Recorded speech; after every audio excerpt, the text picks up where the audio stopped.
Merci à l'église d'Abidjan qui nous a inspirés, qui nous a enseignés et qui nous a envoyés au Cameroun. Amen. Dieu a utilisé l'église d'Abidjan pour envoyer cette mission au Cameroun. Et déjà de 19 disciples, nous sommes à plus de 70 disciples aujourd'hui.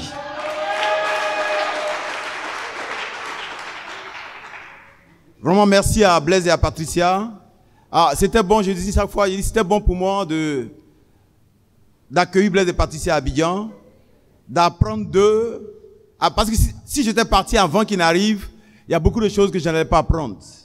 Et c'était vraiment un privilège pour nous d'apprendre auprès de vous, de refaire la classe des actes, d'apprendre à vos côtés et aussi de voir comment vous élevez. Et frères et sœurs, il n'y a rien de différent. Ce que nous avons appris à Abidjan, c'est ce que nous faisons au Cameroun. Amen. Chaque jour, nous sommes sur le campus, comme au sous-bois. Nous sommes tous les jours sur le campus. Nous avons un dévotionnel tous les matins à partir de 9h sur le campus. Et quand on finit notre dévotionnel, on commence déjà l'évangélisation. Frères et sœurs, c'est notre boulot. Les gens me regardent et disent, mais tu as fondu? Je dis oui, je suis en train de travailler là-bas. Voilà, parce que on ne va pas en mission pour dormir, on va en mission pour travailler. Frères et sœurs, parce que des vies, des âmes doivent être sauvées. Et nous sommes, si nous ne faisons pas au Cameroun, personne ne va le faire. Et c'est nous que Dieu choisit pour apporter l'évangile à ces personnes. Frères et sœurs, nous avons trouvé beaucoup de couples et de personnes découragées des dénominations, découragées des faux pasteurs, qui enseignent qu'il faut toujours donner de l'argent, mais qui n'enseignent pas l'évangile. Et Janvier et Véronique avaient décidé de ne plus aller dans une église. Et quand l'oncle de Junior, Oroko, a été baptisé, il allait chercher Janvier et Véronique. Il a dit, venez, j'ai découvert le royaume. Janvier et Véronique ont dit, nous, on est restés à côté des pasteurs pendant des années, on veut l'enseignement. Et frère, c'est cette même nuit, nous sommes allés voir Janvier et Véronique, nous avons parlé avec eux, et nous avons commencé les études bibliques avec eux. Et quelques temps après, Janvier et Véronique ont été puissamment baptisés.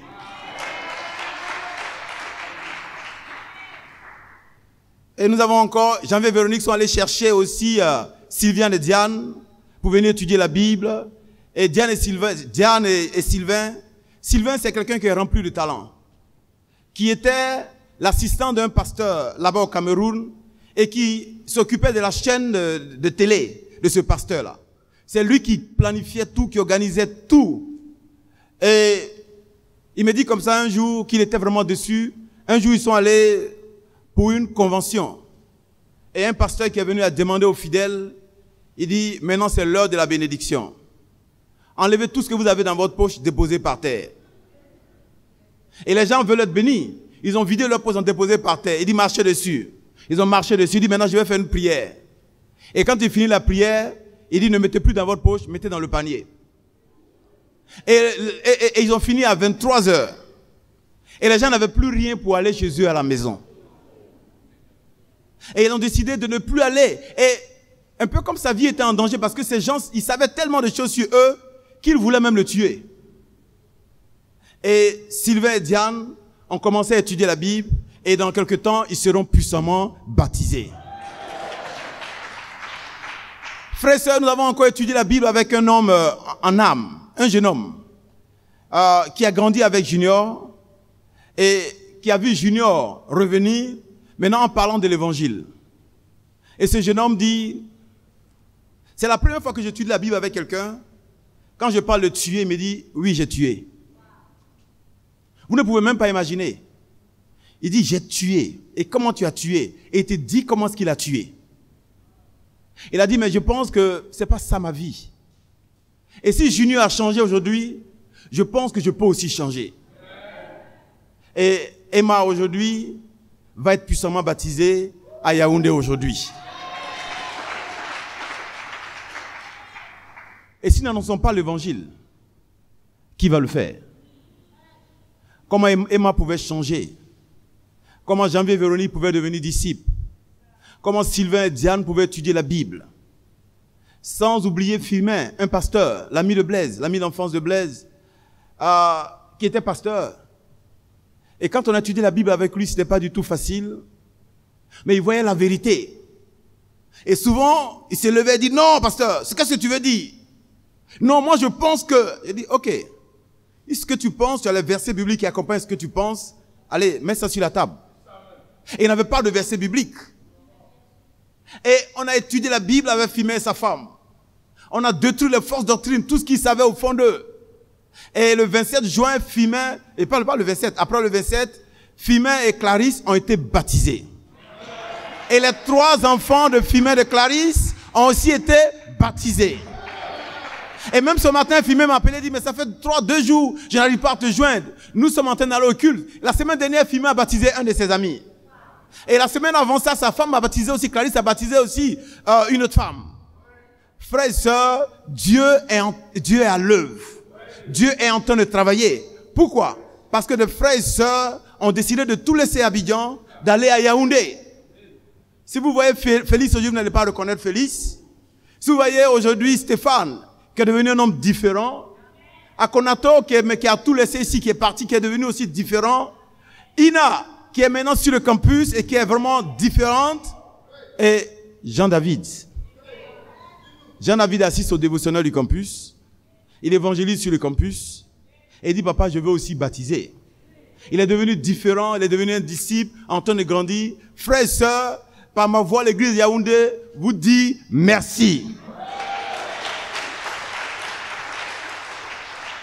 Merci encore pour votre amour. Merci encore pour tout ce que vous faites. Nous sommes une famille, mais nous ne faisons que commencer Yaoundé. Et nous avons encore l'Afrique francophone à gagner. Qui ira pour l'Afrique francophone? Et j'ai un message pour nous ce matin. Philippiens chapitre 3, verset 18.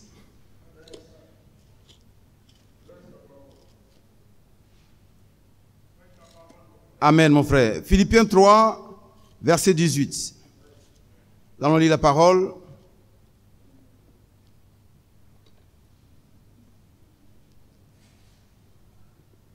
Car il y en a plusieurs qui marchent en ennemis de la croix de Christ. Je vous en avais souvent parlé et j'en parle maintenant encore en pleurant. Paul parle à l'église de Philippe. Et qu'est-ce qu'il constate? Que plusieurs frères et sœurs disciples étaient en train de marcher encore en ennemis de la croix du Christ. Vous voyez, Jésus nous a tellement aimés. Et si nous sommes ce que nous sommes, c'est grâce à la croix. Amen. Il n'a pas tenu compte de sa vie. La Bible dit qu'il s'est dépouillé. Il est venu sur la terre. Et il a payé le prix pour toi et pour moi. Et pour que nous ne soyons plus esclaves du péché. Et pour que nous ne vivons plus pour nous-mêmes. Mais après avoir enseigné, prêché la parole, Paul constate encore qu'il y a des frères et sœurs qui marchent en ennemis de la croix du Christ. Et ce matin, la question, est-ce que tu marches en ami de la croix ou comme ennemi de la croix du Christ? Et je veux que tu réfléchisses vraiment à cette question. Es-tu ennemi de la croix ou ami de la croix? Est-ce que tu obéis à la croix du Christ ou tu n'obéis pas à la croix du Christ? Parce que le prix a été déjà payé. Le sacrifice a été déjà fait sur la croix. Pour que toi et moi, nous devenons de nouvelles personnes. Pour que nous commencions une nouvelle marche avec le Seigneur. Le monde entier nous attend. Et Dieu a créé un monde. Il nous a mis sur cette planète Terre. Pour une raison bien précise. Et laisse-moi te dire ce matin que Dieu t'a créé pour accomplir son plan. Mais vous savez, le problème que nous avons aujourd'hui, nous ne voulons plus accomplir le plan de Dieu, mais nous voulons utiliser Dieu pour réaliser notre propre plan. Dieu est devenu un instrument maintenant pour accomplir ce que nous voulons. Seigneur, donne-moi ça. Seigneur, fais ça avec moi. Seigneur, donne-moi cette chose. Seigneur, on utilise Dieu pour avoir ce que nous voulons. Mais qui doit utiliser qui? Celui qui est créé ou celui qui a été créé? Imagine que ton portable, tu utilises pour faire des appels. C'est comme ça que ça marche? Imagine que ton portable maintenant commence à te contrôler. Tu deviens esclave. Non.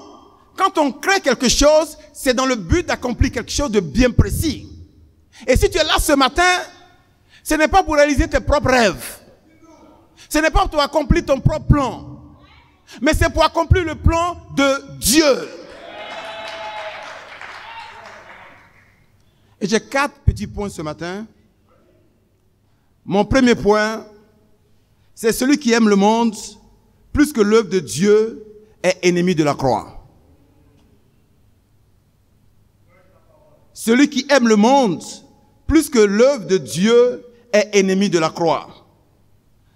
2 Timothée 4, verset 10. 2 Timothée 4, verset 10. La Bible est riche en enseignements.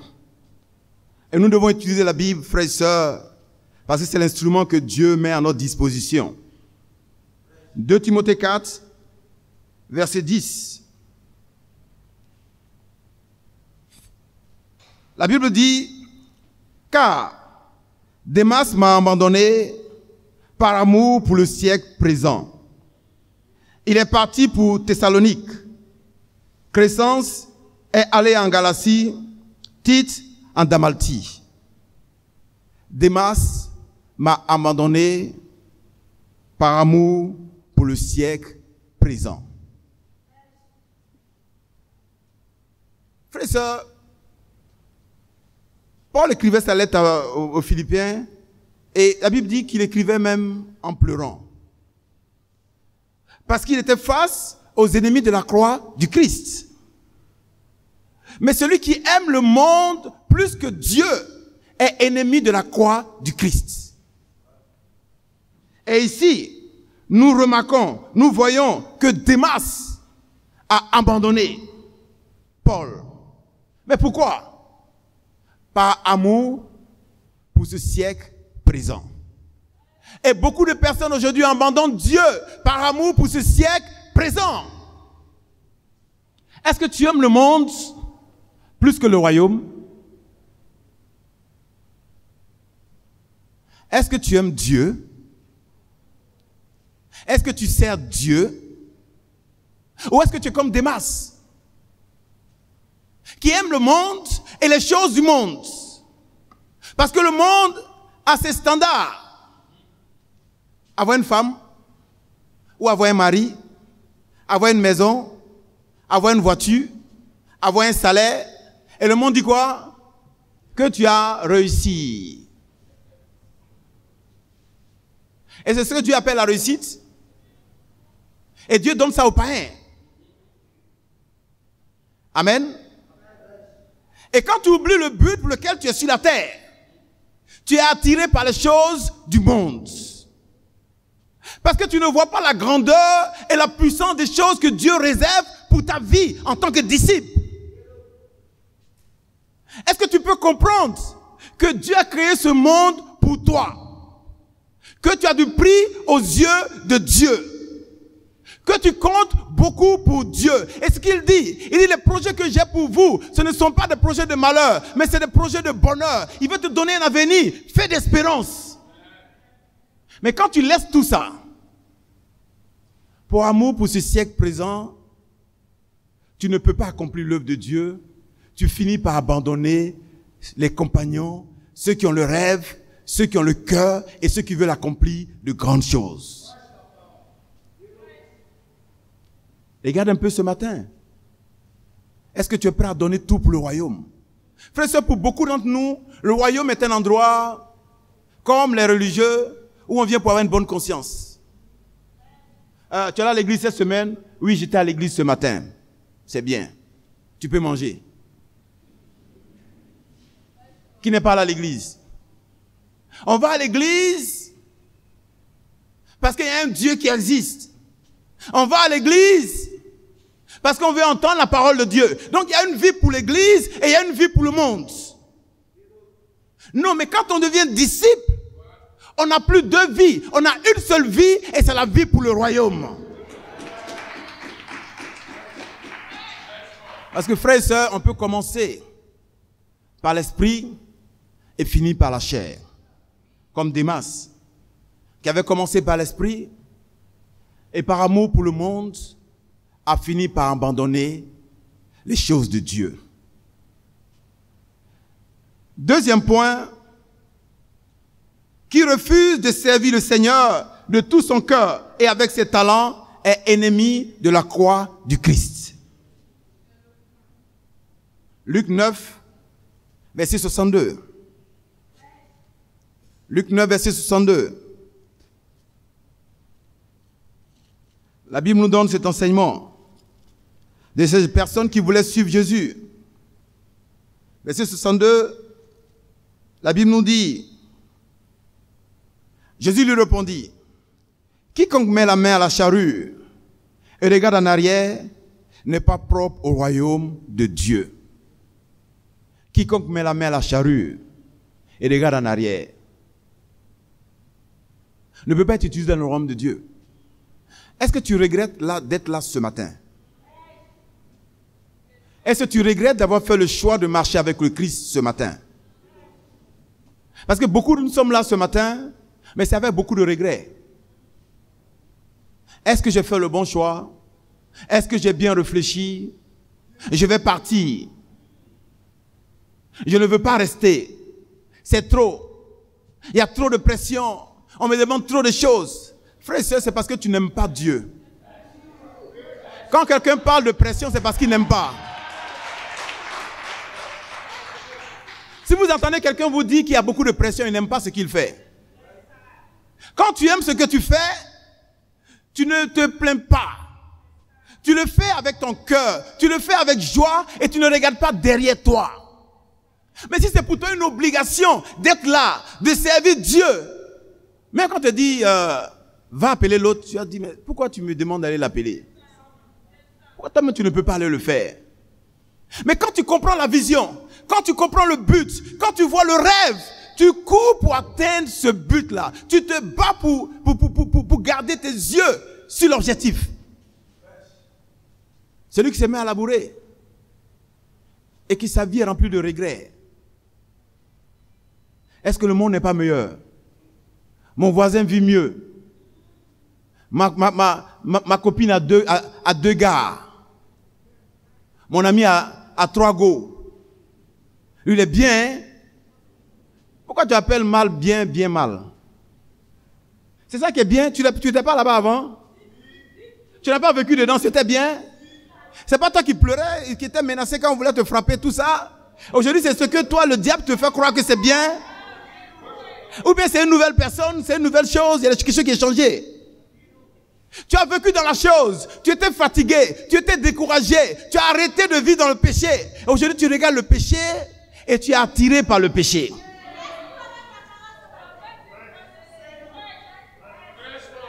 Parce que tu n'arrives pas à bien manger, tu te plains. Je dis, mais quand j'étais dans le monde, frère et sœur, celui qui met la main à la charrue, qui regarde en arrière, n'est plus bon pour le royaume de Dieu. Tu ne dois plus vivre comme ennemi de la croix du Christ. Jésus n'a pas regardé toutes ces choses. Frère et sœur, la Bible dit qu'il s'est dépouillé. Il est venu sur la terre en tant qu'homme pour donner sa vie pour toi. Et souvent quand je fais le tour de la croix avec des gens, je dis bon, supposons que tu es au bord de la voie, et puis il y a un camion qui fonce sur toi qui veut t'écraser, et puis quelqu'un sort de nulle part, te pousse de l'autre côté, et lui le camion l'écrase. Et puis tu te dis, mais attends, pourquoi est-ce qu'il est mort pour moi? Et tu te renseignes, on te dit qu'il y a une femme, il a 2 enfants. Qu'est-ce que tu vas faire? La plupart des gens me disent, je vais m'occuper de sa famille. Souvent des étudiants, ils disent, mais tu n'as encore rien, tu dis, je vais m'occuper de sa famille. Parce qu'en fait, il ne s'agit même plus d'avoir si j'ai quoi ou pas. C'est je vais prendre soin parce que je ne vis plus pour moi, je vis pour lui. Et pendant que nous étions condamnés à mort, à cause de nos péchés, l'enfer nous attendait. Le Christ arrive, Il dit, je vais donner ma vie pour eux. Et dans le jardin de Gethsemane, c'était difficile pour lui. Il a prié pour voir si c'était possible d'avoir un autre plan. Dieu a dit non.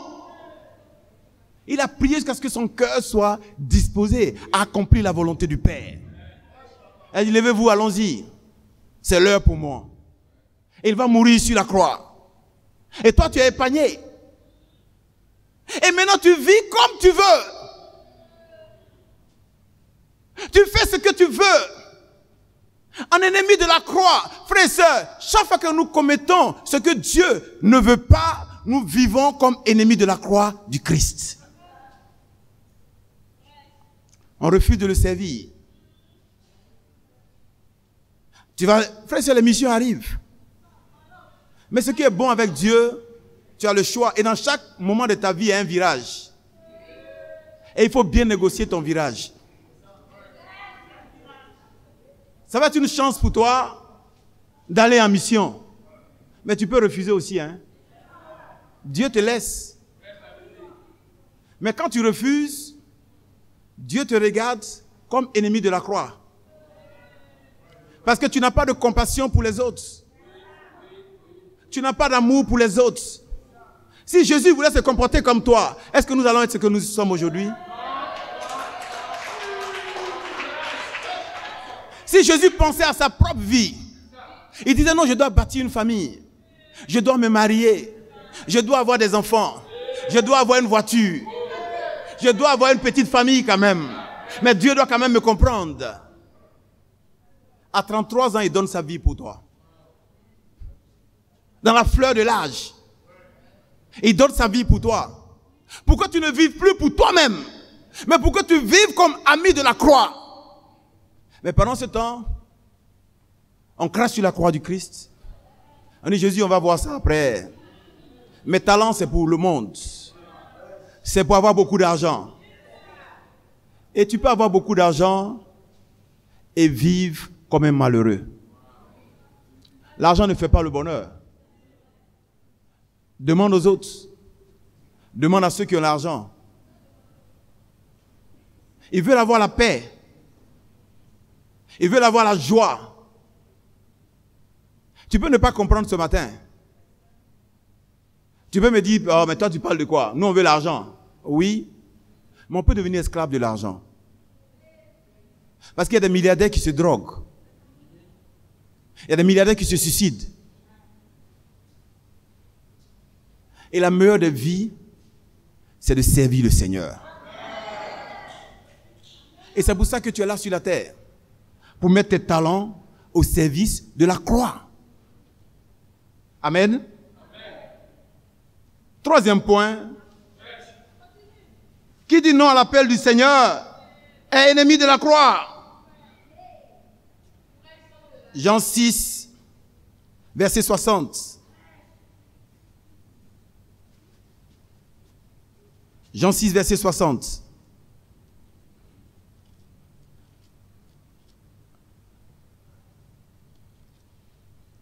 Plusieurs de ses disciples, après l'avoir entendu dire, cette parole est dure, qui peut l'écouter? Peut-être que ce matin tu dis c'est dur, hein? Eh bien, il a perdu la tête. Mais ça, c'est les disciples qui réagissaient comme ça. Hein? Un disciple peut réagir de cette manière-là. Il peut dire non, c'est dur. L'appel, c'est lourd. Le Maroc, les Arabes, déjà les petits musulmans ici te font peur. Ce que tu oublies, ce n'est pas toi. Toi, tu n'es qu'un instrument entre les mains de Dieu. Tu n'es qu'un instrument que Dieu envoie pour accomplir son œuvre. Maintenant, refuser l'appel de Dieu, c'est vivre comme ennemi de la croix du Christ. Et ils ont dit, mais cet enseignement est difficile. C'est dur. Au verset 66, la Bible dit, dès ce moment, plusieurs de ses disciples se retirèrent et ils n'allaient plus avec lui. On dit, ah, l'église où ils sont en train d'aller là, nous on ne peut plus tenir. Hein. Ah, ces rêves là, c'est trop. Attends, les gens vont laisser leur travail pour aller où? Frères et sœurs, on a besoin de revenir vraiment à Dieu. Attends, le monde paie mieux que Dieu? Le monde prend soin plus que Dieu?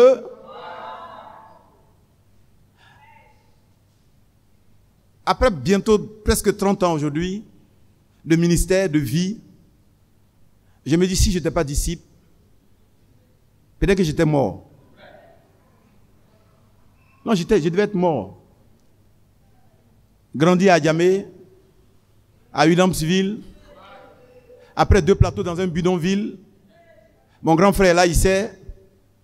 J'étais le plus bagarreur de ma famille. Quand tu as affaire à un de mes amis, moi-même je viens te frapper d'abord.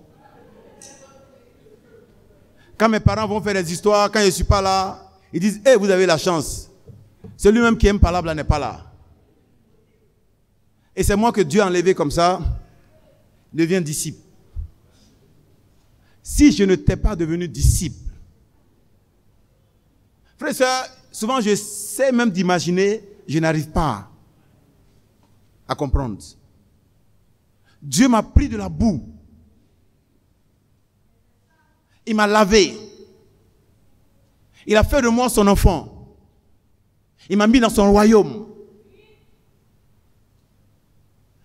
C'est une grâce et un privilège d'être utilisé par Dieu. Et je peux te dire aujourd'hui, il est bon d'être avec Dieu que d'être ailleurs. Et David avait tellement compris qu'il disait, 1 heure dans tes parvis vaut mieux que 1000 ans passés ailleurs. Vous n'êtes qu'à votre début, pour beaucoup de jeunes. Demandez aux anciens, même le plus faible, c'est-à-dire que celui-même qui a marché dans la foi comme ça, jusqu'à l'arrivée aujourd'hui, quand le monde le regarde, le monde voit qu'il a changé. Même celui qui tombe, qui se relève, celui qui tombe, qui se relève, celui qui tombe, qui se relève, mais qui reste toujours attaché à Dieu, évolue avec Dieu. Soit tu es avec Dieu, tu évolues, soit tu n'es pas avec Dieu, tu n'évolues pas. Et voilà pourquoi Dieu veut t'utiliser pour accomplir de grandes choses, pour que tu ne sois pas ennemi de la croix. Et mon dernier point, celui qui refuse de devenir disciple et de se faire baptiser est ennemi de la croix. Si tu es là aujourd'hui, depuis tu n'es pas baptisé, mais on te voit tout le temps à l'église. Je ne sais pas quelles sont tes raisons, mais laisse-moi te dire ce matin que tu es en train de vivre en ennemi de la croix du Christ. Marc chapitre 10. Marc chapitre 10. Le jeune homme riche, quelqu'un que Jésus a aimé quand il a regardé, mais ça n'a pas fait de lui un disciple, parce qu'il vivait comme ennemi de la croix. Verset 17 au verset 22. La Bible dit, comme Jésus se mettait en chemin, un homme accourut et se jeta à genoux devant lui. Bon maître, lui demanda-t-il, que dois-je faire pour hériter la vie éternelle? Jésus lui dit, pourquoi m'appelles-tu bon? Il n'y a de bon que Dieu seul. Tu connais les commandements. Tu ne commettras point d'adultère, tu ne tueras point, tu ne feras point de faux témoignages, tu ne feras tort à personne. Honore ton père et ta mère. Il lui répondit, maître, j'ai observé toutes ces choses dès ma jeunesse. Et Jésus, l'ayant regardé, l'aima et lui dit, il te manque une chose. Va, vends tout ce que tu as, donne-le aux pauvres et tu auras un trésor dans le ciel. Puis viens et suis-moi. Mais affligé de cette parole, cet homme s'en alla tout triste, car il avait de grands biens. Ce jeune homme riche voulait suivre Jésus. Il dit, bon maître, que dois-je faire pour avoir la vie éternelle? Il dit, mais tu connais les commandements. Il était très religieux. Il observait les 10 commandements. Il a dit, oui, j'ai obéi à tous ces commandements depuis ma jeunesse. Jésus dit, c'est bien. Je t'aime beaucoup. Mais il te manque une chose. Tu peux être religieux, mais pas disciple. Va, vends tout ce que tu as, donne l'argent aux pauvres, et tu auras un trésor dans le ciel. La Bible dit, quand il a entendu ça, il est parti tout triste, parce qu'il avait de grands biens. Et souvent, ce qui te fait fuir, c'est la vérité. Tu penses que croire seulement en Jésus fait de toi un chrétien. Non. Tu penses qu'avec Dieu, c'est une question de majorité. Non. Avec Dieu, c'est l'obéissance à la parole. Si tu n'obéis pas à la parole, tu n'es pas un disciple de Jésus. Il dit, repens-toi. S'il n'y a pas de repentance, quand on t'a mis dans l'eau, ce n'est pas un baptême. C'est un bain. S'il n'y a pas de repentance, s'il n'y a pas de baptême, il ne peut pas avoir le pardon de péché. Et s'il n'y a pas de pardon de péché, il ne peut pas avoir le don du Saint-Esprit. Et s'il n'y a pas toutes ces choses, tu ne peux pas être sauvé. Ce n'est pas ce que toi tu penses, ce n'est pas ce que toi tu crois, mais c'est ce que la Bible dit. Mais tu peux dire, non, et le bandit sur la croix. Et tu dis la Bible. La Bible dit que Jésus avait le pouvoir sur la terre de pardonner les péchés. Si Jésus était là ce matin, il pouvait te dire que tu es sauvé, mais Jésus n'est plus là.